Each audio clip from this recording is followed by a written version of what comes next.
Hey yo tout le monde, c'est Game68240 pour une nouvelle vidéo. Dans cette vidéo, je vais vous montrer comment économiser la batterie de votre téléphone ou tablette le plus simplement possible avec une application qui en fait ne sera pas obligée d'être en permanence installée sur le téléphone. Vous allez voir par la suite pourquoi.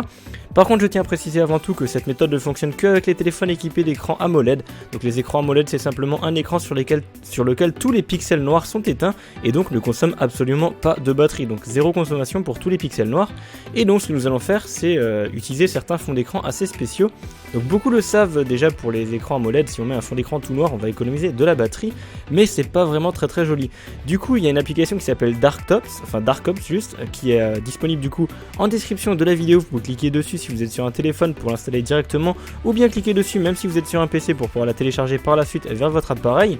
Et ensuite, en fait, vous allez pouvoir mettre un fond d'écran. Du coup, je vais vous présenter un petit peu l'application, à quoi elle ressemble sur votre fond d'écran de base ou l'écran de base, ou l'écran de verrouillage de votre téléphone avec le plus de noir possible. Et ce sont des fonds d'écran AMOLED originaux. Il n'y a pas que du noir, donc ça change beaucoup d'avoir juste un fond d'écran noir complet. Donc voilà, vous avez un petit peu compris le principe. Si jamais vous n'êtes pas au courant de si vous avez un écran AMOLED ou non sur votre écran, sur votre téléphone, je vous recommande de regarder sur Google en fonction de votre téléphone. Vous tapez le nom du modèle et vous allez directement trouver quel type d'écran vous avez. Et ensuite, vous allez pouvoir vous rendre du coup sur l'application. Donc dès que vous allez entrer dedans, vous allez arriver sur une page avec des fonds d'écran aléatoires. Ce qui nous intéresse, c'est simplement soit l'outil de recherche en haut à droite, soit cliquer ici pour aller rechercher des catégories, ou alors cliquer sur le bouton aléatoire pour mélanger un petit peu les fonds d'écran et avoir de nouveaux fonds d'écran aléatoires. Donc il faut simplement attendre le chargement. Et une fois que le chargement est effectué, vous voyez qu'il y a d'autres fonds d'écran qui sont apparus. Donc là j'ai cliqué 2 fois, donc ça me l'a fait 2 fois. Mais voilà. En haut à gauche, on a la catégorie, donc ce qu'on va faire, c'est soit aller dans Recent Wallpaper pour avoir tous les derniers fonds d'écran qui viennent de sortir, donc il y en a qui sont mis à jour assez régulièrement. Donc vous voyez que ce sont des trucs assez minimalistes, mais certains sont plutôt sympas.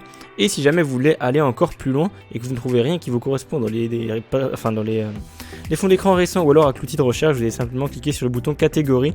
Et dès que vous allez être dans catégorie, vous allez voir pas mal de choses, par exemple des créatures, de la nature, pattern, matériel, landscape, etc.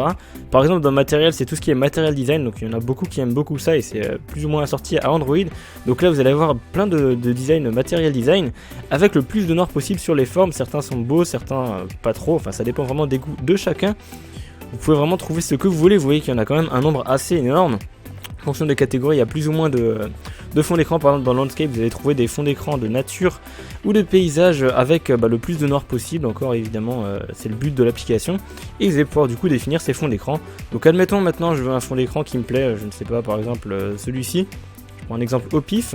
Vous allez soit pouvoir le sauvegarder sur votre appareil pour pouvoir l'avoir du coup en tant qu'image et pouvoir l'utiliser n'importe quand, soit le mettre en favori pour pouvoir le retrouver directement dans votre espace favori donc de l'application. Il y a un petit onglet favori, et soit faire directement set ou share. Donc share, c'est pour le partager avec vos amis, et le bouton set, on clique dessus.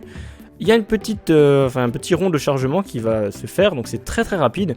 Et une fois que c'est bon, vous allez pouvoir faire soit yes soit no. Je vous recommande de faire no, donc c'est plus rapide comme ils le disent entre parenthèses. On fait no. Et ensuite, on va simplement rescale notre wallpaper, simplement comme ceci avec le doigt. On modifie la zone qu'on veut et on valide. On attend ensuite une fois que le fond d'écran se soit mis. Et une fois qu'on va sur l'écran d'accueil, on voit que le fond d'écran a été placé justement comme il le fallait. Et du coup, vous allez pouvoir maintenant changer les fonds d'écran comme vous le voulez depuis cette application-là. Vous voyez que tout le bas de l'écran est noir, ce qui veut dire que tout le bas de l'écran est éteint. Donc en gros, je ne consomme que la moitié de l'énergie. Enfin, on va dire plutôt le tiers, vu que là c'est plutôt le tiers qui est éteint. Il y a le tiers de l'énergie qui est du coup économisé sur ma batterie. Donc voilà, l'application sera en description. Je n'ai pas grand chose à dire de plus dans cette vidéo.